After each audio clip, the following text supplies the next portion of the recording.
अस्सलाम वालेकुम फ्रेंड्स, क्या हाल है आपका। उम्मीद करती हूँ आप बिल्कुल ठीक ठाक होंगे। और आज हम बात करेंगे हाथों और पाँव के नाखूनों पर। हम जब किसी से मिलते हैं तो हमारी पहली नज़र हाथों और पाँव पर पड़ती है, तो इनकी सफाई का ख्याल रखना बहुत ज़रूरी है।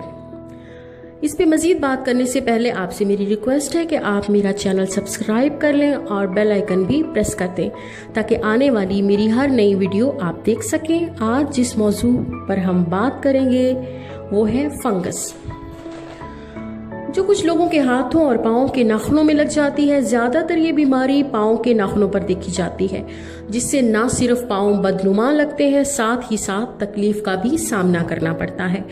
इब्तदा में नाखून मोटा होने लगता है, इसका रंग बदलने लगता है। ज़्यादातर नंगे पाँव ज़मीन पर चलने या ज़्यादा देर पानी में रहने से भी ये बीमारी हो जाती है। ज़्यादा तंग जूता पहनने से भी ये बीमारी हो सकती है, और गर्मी और नमी की वजह से भी इसका जरासीम परवरिश पाता है।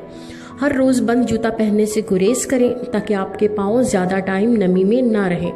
खुला जूता इस्तेमाल करें। बाज़ औक़ात विटामिन्स की कमी से भी ये बीमारी हो जाती है, लेकिन परेशानी की कोई बात नहीं, आपके घर में इसका इलाज मौजूद है। तो शुरू करते हैं फ्रेंड्स। आप एक अदद लहसुन का रस निकाल लें, उसे सरसों के थोड़े से ऑयल में मिक्स करें और रुई की मदद से फंगस वाली जगह पर लगाकर ऊपर से पट्टी बांध दें। दूसरा टोटका ये है कि आप पानी वाले टब में आधा कप सेब का सिरका डालें, उसके साथ एक चुटकी मीठा सोडा या जिसे बेकिंग पाउडर कहते हैं वो डाल दें, और एक जग पानी का डाल दें।